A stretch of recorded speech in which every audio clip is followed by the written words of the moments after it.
ધોરણ 10 માં આજે આપણે પ્રકરણ નંબર 13 માં મધ્યકની રીત હતી તેમાં પહેલી રીત છે સીધી રીત। ગયા લેક્ચરમાં આપણે ત્રણે રીતના સૂત્રો જોયા હતા। આ લેક્ચરમાં જે પહેલી રીત છે સીધી રીત, તો સીધી રીતનું જે સૂત્ર છે સૂત્રની મદદથી આપણે એક્ઝામ્પલ ગણીશું। સૂત્ર છે કે મધ્યક x બાર બરાબર સિગ્મા fi xi છેદમાં સિગ્મા fi, જ્યાં x બાર નો શું કહેવાય? મધ્યક કહેવાય। xi ને શું કહેવાય? મધ્ય કિંમત। આપણે ગયા લેક્ચરમાં જોયું હતું કે મધ્ય કિંમત કોને કહેવાય? ધારો કે તમને તફાવત આપેલો 2 થી 4, જે વર્ગ આપણને આપેલો છે 2 થી 4, જો મારે આની મધ્ય કિંમત જોઈતી હોય તો શું કરવાનું? તો કે આ બંનેનો સરવાળો 4 ને 2 6, 6 ના અડધા 6 ભાગ્યા 2 એટલે 3, તો આની મધ્ય કિંમત કેટલી થઈ ગઈ? 3। સિગ્મા fi એટલે આવૃત્તિનો સરવાળો। હવે એક્ઝામ્પલ આપેલું છે આપણને કે નીચેની માહિતી વિતરણનો મધ્યક સીધી રીતે આપણે શોધવાનો છે। કઈ રીતે? સીધી રીતે। તો આપણને આપેલું છે વર્ગ 10 થી 20, 20 થી 30, 30 થી 40, 40 થી 50, 50 થી 60, અને આપણને આવૃત્તિ આપેલી છે fi આપેલા છે। fi કેટલા છે? 12, 16, 8, 6 અને 8। તો આપણે શોધવાનું શું? તો કે મધ્યક। પણ કઈ રીતે? સીધી રીતે। તો પહેલું સ્ટેપ શું છે?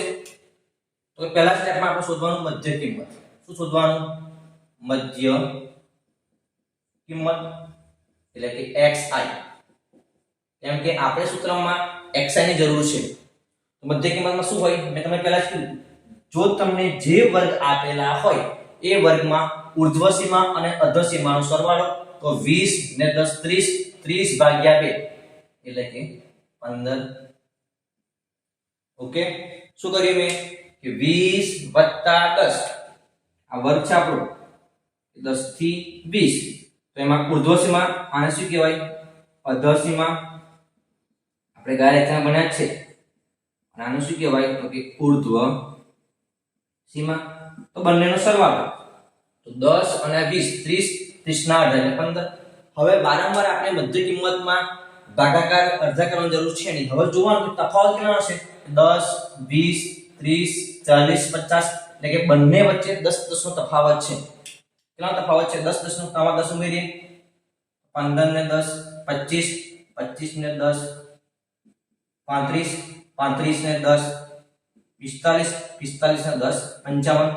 ઓકે વિદ્યાર્થી મિત્રો, ખબર પડે છે? શું કર્યું મેં કે 30 ને 20 50, 50 ના અડધા 25 એટલે કે ભાગ્યા 2 કરવાના, 40 ને 30 70, 70 એટલે ભાગ્યા 2 એટલે કે 35। પણ આપણે વારંવાર આવું કરવાની જરૂર છે નહીં। કેમ કે આપણને તફાવત કેવો આપેલો છે? સમાન।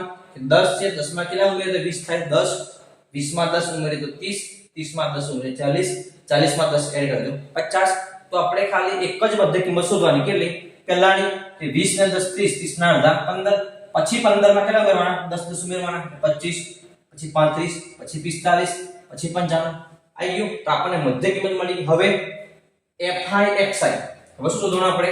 તો કે fi અને xi એટલે કે આવૃત્તિ અને મધ્ય કિંમત એ બંનેનો શું કરવાનું છે? તો ગુણાકાર કરવાનો છે। હવે કેટલા કરવાના? 12 ગુણ્યા 15, પછી 16 ગુણ્યા 25, પછી 8 ગુણ્યા 35, પછી 6 ગુણ્યા 45, પછી 8 ગુણ્યા 55। તો આપણે પહેલું જોઈએ 12 ગુણ્યા 15, કેટલા કરવાના છે આપણે?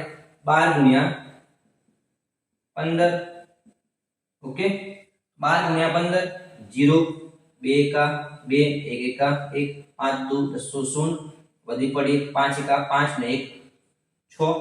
ઓકે, ફરીથી 0 2 એકા 2, 1 એકા 1, 5 2 10 0, વધી પડી 5 એકા 5 ને 1 6, બધાનો સરવાળો 0 8 અને 1 એટલે કે 180 આવે પહેલામાં, કેટલા આવશે? 180।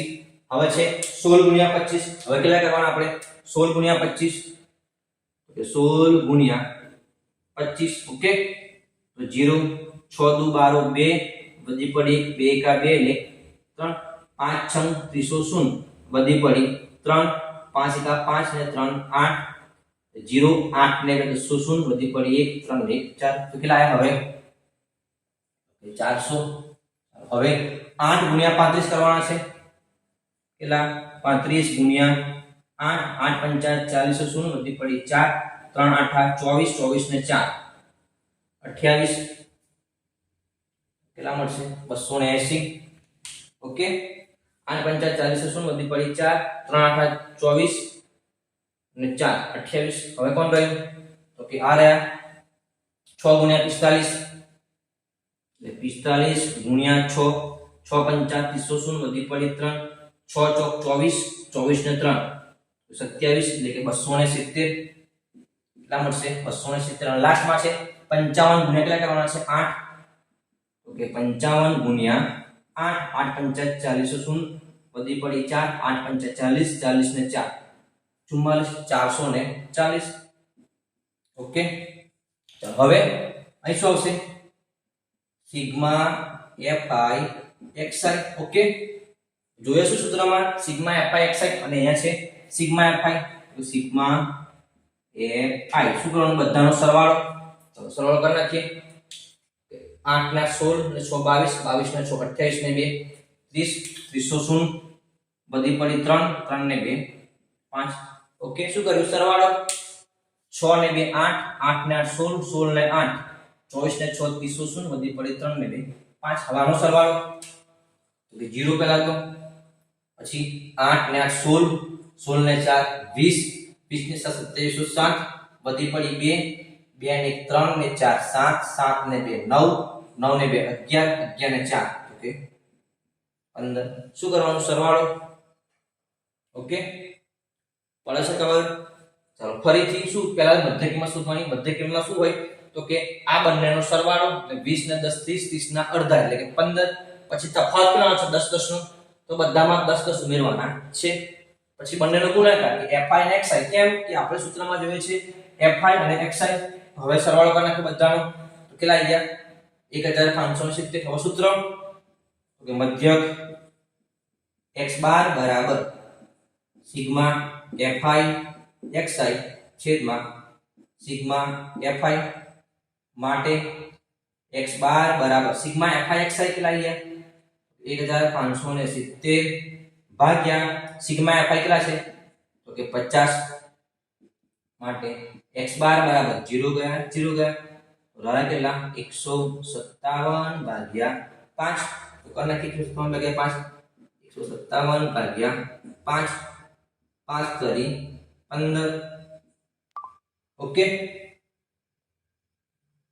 0 0 ગયા 15 15 ગયા એટલે 0 7 પાટનો ઘડિયો બોલે 5 એકા 5 5 દુ 10 વધી છે એટલે કે 5 એકા 5 7 में 5 કાઢશું તો 2 બચશે ભાગ ચાલતો નથી તો પોઈન્ટ અહીંયા 0 5 ચોક 20 ઓકે તો કેટલા આવી ગયા 31.4 x બાર બરાબર 31.4 તો આપણને આ મધ્યક મળી ગયો સૌથી સહેલામાં સહેલી આ રીત છે મધ્યકમાં સૌથી સહેલામાં સહેલી આ રીત છે ઓકે જો તમે અમારી ચેનલમાં નવા હોય તો ચેનલને તમે સબસ્ક્રાઇબ કરી નાખો જેથી કરીને તમને જે આગળના વિડિયો હોય એ તમને ફર્સ્ટ જોવા મળે હવે આગલા લેક્ચરમાં આપણે ભણીશું કે ધારેલા મધ્યકની રીતથી દાખલો કઈ રીતે સોલ્વ કરાય તે ઓકે